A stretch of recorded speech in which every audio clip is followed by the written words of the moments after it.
Yoni or Radonke, Omobaka, in fe Yomofio couldn't kill. Yomofio could more fee penny.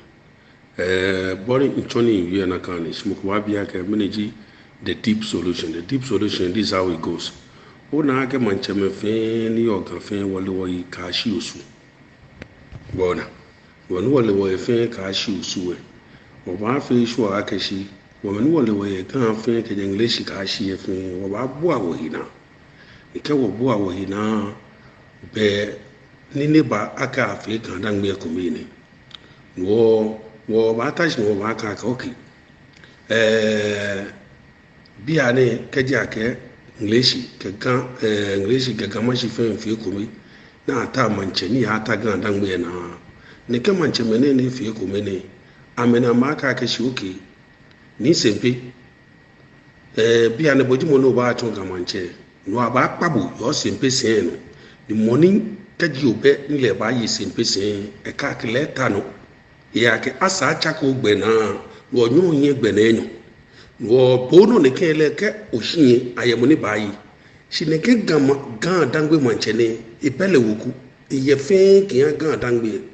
wo kaji aje Ga Dangme yemi ni mene nya kwa no wo aya ikoklo Luang baji Ga Dangme, along baji gamashi. Kaji akwosu ni tuenjole baje ni boni li kaje blima mancha komi ke romo komi na kani akle ba afta nine wokaji wo fifi na kan wona ka okibu gamashi fe mwena mame kwa Ga Dangme manche no wose ka tosu mokomi ji manche je nju je mokomi ji manche je nju moni ji the right person ye kaji amekele ha kese nkono ta na kan se akma moni ke be ni kun mo ba yi se akana kan se ba na kan mo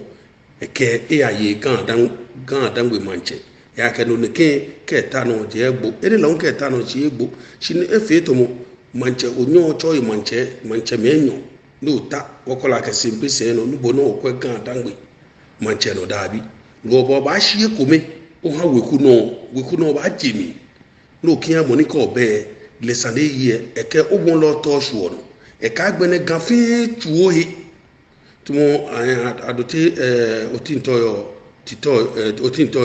eke gafe tuohi e ka chako gbe e ka gbo ata Ga Dangme manche no ka jeje me ba ti ikoklo ka je ikoklo ba ti ba poli no ba ni e wale kwa pa gan shipon no shi kan kometo mi wi ne ke fie any nan so say yeah she can get mukungba le be mo ni ba ni no bo fi oni na bo ne kaji die bo no ta wo le ba masumo no twa mi ko ni obi mi questions ko no pick kaje de me wa ni record